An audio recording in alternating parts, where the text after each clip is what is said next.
Now, having finished the first two books, there was actually one volume originally. Having finished that book, Wilson and D. Wilson, the author, submitted it to the publisher, and the publishers loved it, but they actually wanted to publish it as two books, and they wanted to publish something else of his first, just to get his name out there, so they can make sure that 100 Cupboards sold well.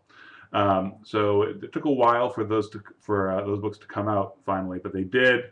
They were wonderful. And last week, finally, we were able to get access to the Chestnut King, which is the first, even though it's book 3, it's the first genuine sequel. And hopefully there will be more books to come.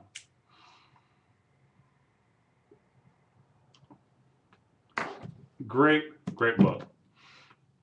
The idea behind 100 Cupboards is that there are these gateways between worlds. 100 Cupboards originally is this attic where the main character Henry finds 100 cupboards that he can, each are doorways to a different world, and he can slip in and out of them. And actually, some worlds have several doorways that go into them, at least from the cupboard. And of course, there are other doorways out there. But Henry discovers these. Turns out he's not from Kansas after all. Nobody's actually from Kansas. But instead from this other world with, swords and fairies and all that jazz. And of course, it turns out that he has a great destiny before him. But at the same time, he's still an awkward kid from Kansas.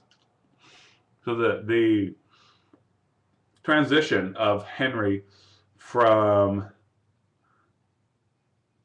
awkward kid from Kansas to son of a nobleman in this epic world is as moving as the transition of Henry, the awkward kid from Kansas, to Henry, the really good baseball player.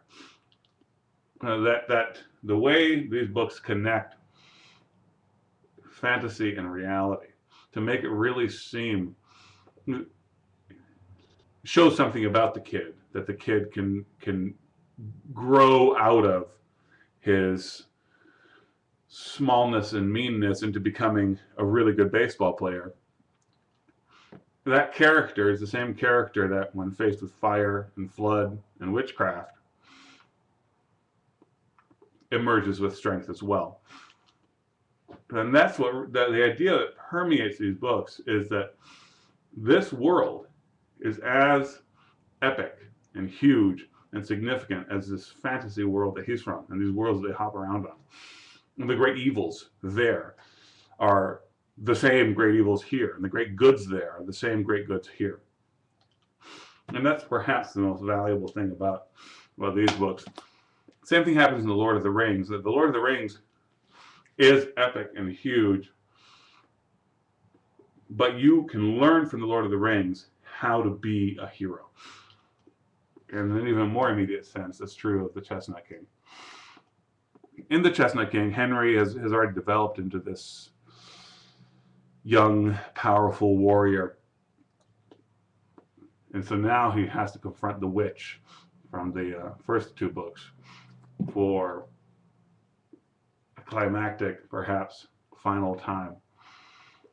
And so the second book ends on a much larger scale than just an attic and 100 cupboards. There are sieges and fleets, great fires, and that's kind of where this one picks up. It's just as epic. Wonderfully, it ends back up in a small, modest sort of fashion. But this time, it's modest and not mean. So it ends now in a way that's modest, but the greatness of the characters is established, as opposed to them having to emerge from out of their smallness and meanness. So I was kind of rambly. I did this without any preparation, but I hope that the Chestnut King is next on your to-purchase list.